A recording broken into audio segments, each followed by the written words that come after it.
Merci Madame la Présidente, Monsieur le Ministre, Madame la Secrétaire de Commission, Monsieur le Rapporteur Général. Effectivement, ce budget 2019 peut d'abord être qualifié comme un budget de confirmation. Budget de confirmation, c'est pour ça justement que certaines mesures font écho à ce que vous avez pu entendre pour le budget de l'année 2018, et c'est normal, c'est voulu et c'est assumé. Mais c'est surtout un budget de confirmation par rapport à des engagements pris par le gouvernement, des engagements pris par la majorité. Et ce n'est pas une majorité qui est aux ordres, Monsieur Bricout, c'est une majorité qui est convaincue parce qu'elle vote. C'est un budget, et le ministre Darmanin l'a bien rappelé tout à l'heure, qui est aussi une confirmation de cet effort de sincérité. Cet effort de sincérité des budgets est extrêmement important. Il y a un peu plus d'un an, ici, nous votions le projet de loi de programmation pour les finances publiques, avec une projection de croissance à 1,7% que nous aurons à la fin de l'année 2018. Et l'importance là-dedans, c'est que si nous avons bien une croissance telle que nous l'avions prévue, alors ça permet de voter un budget sur l'année N+1 qui est crédible.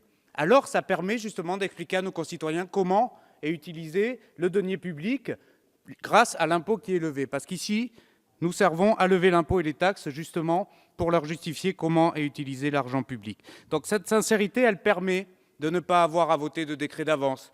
Elle permet justement d'avoir un projet de loi de finances rectificative qui n'est que sa portion la plus congrue, c'est-à-dire un PLFR technique qui servira à ajuster les crédits de l'année N 2018 en cours et guère plus.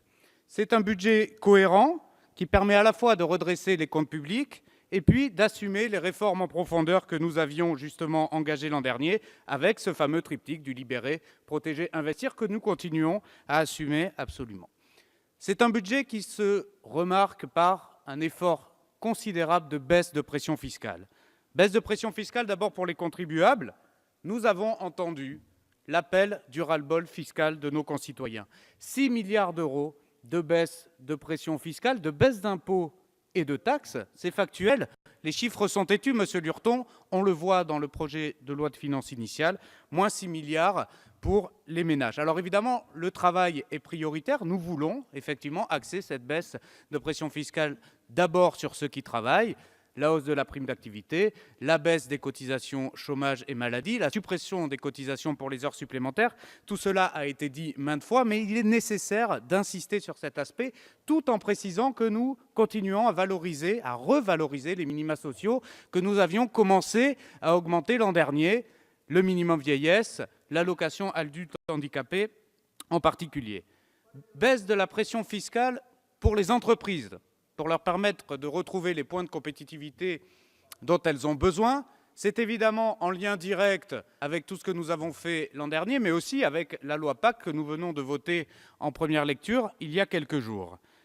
Relance de l'investissement, donc relance de l'emploi par la baisse du coût du travail. C'est l'objet de la suppression du CICE et de son remplacement par une baisse de charges directes et pérennes.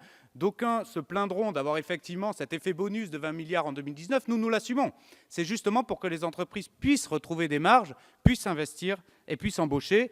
Et cela va aussi de façon totalement complémentaire avec la poursuite de la baisse de l'impôt sur les sociétés.